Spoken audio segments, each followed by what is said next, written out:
Assalamualaikum warahmatullahi wabarakatuh. Bertemu lagi dengan saya Ibu Novika Waryanti. Di sini saya akan menjelaskan mengenai resume modul 4 yang saya buat. Terlebih dahulu, perkenalkan, nama saya Novika Waryanti.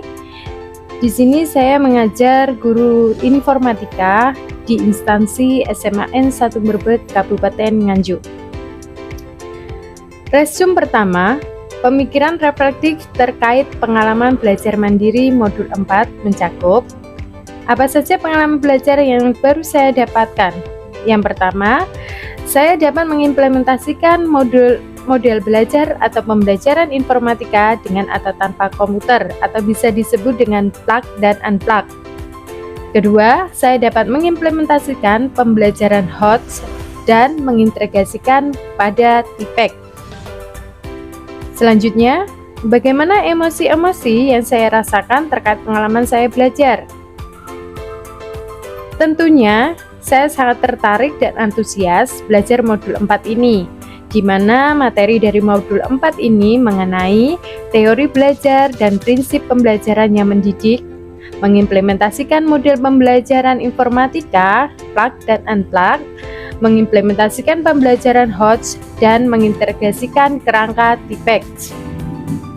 Dan hal apa yang sudah baik berkaitan dengan proses pembelajaran, yaitu mengilustrasikan bagaimana prinsip pengalaman belajar siswa harus terlibat langsung dengan merasakan dan mengalami pembelajaran itu sendiri, dengan tujuan pembelajaran harus dirancang semaksimal mungkin sesuai potensi diri dan meningkatkan kemampuan kognitif serta keterampilan peserta didik itu sendiri.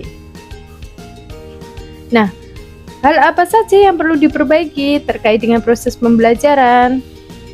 Sebelum guru memberikan materi pembelajaran, akan lebih baik menyiapkan lebih dahulu alat peraga untuk mendukung aktivitas proses pembelajaran di kelas dengan metode unplug, karena itu sangat baik untuk membantu pemahaman peserta didik dengan karakteristik gaya belajar yang beragam-ragam. Selanjutnya yaitu mengenai analisis implementasi modul 2 dalam konteks guru informatika mencakup apa pertanyaan kritis yang berhubungan dengan konsep materi sehingga tergali materi lebih jauh. Di sini, untuk membantu menjelaskan lebih konkret, guru dapat mengilustrasikan penjelasannya dengan alat peraga fisik.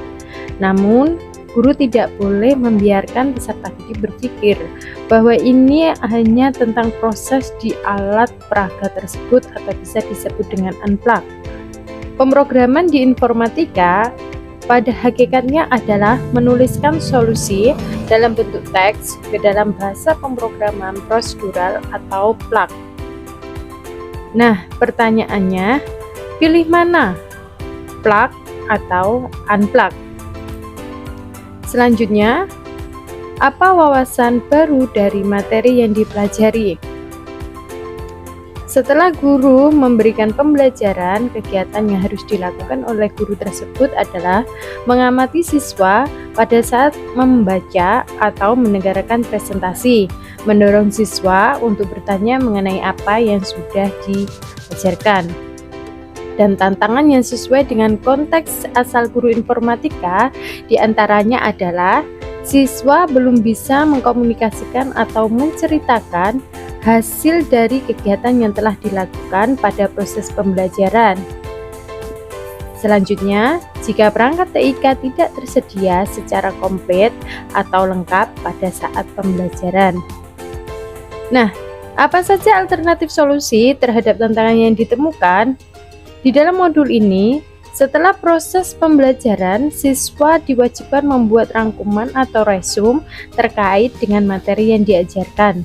Guru tetap bisa mengajarkan TIK walaupun tanpa perangkat yang komplit dengan cara menonaktifkan praktek yang terkait dengan penggunaan tools TIK. Terakhir, keterhubungan topik yang dipelajari dengan pengalaman di masa lalu. Pada pengalaman di masa lalu, pada saat pembelajaran informatika, sering sekali tidak memperhatikan suasana kelas atau kondisi peserta didik, belum memahami bagaimana praktek etika digital di dalam proses pembelajaran. Sedangkan untuk penerapan di masa mendatang, dengan mempelajari modul ini, saya sudah cukup paham mengenai kondisi atau suasana di ruang kelas dan memperhatikan kondisi peserta didik. Dan setelah saya membaca dan memahami, saya baru paham bagaimana cara mengaplikasikan praktek etika digital pada proses pembelajaran. Konsep atau praktik baik yang dilakukan yaitu melibatkan peserta didik dalam proses belajar atau pembelajaran, dan itu merupakan bukti ketertarikan peserta didik untuk belajar informatika.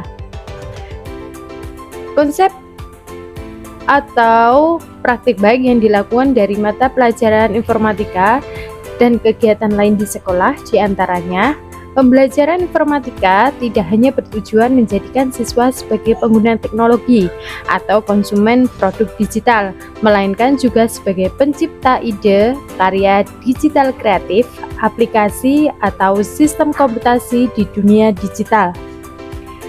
Sekian resume modul 4 yang saya sampaikan, semoga bermanfaat. Wassalamualaikum warahmatullahi wabarakatuh.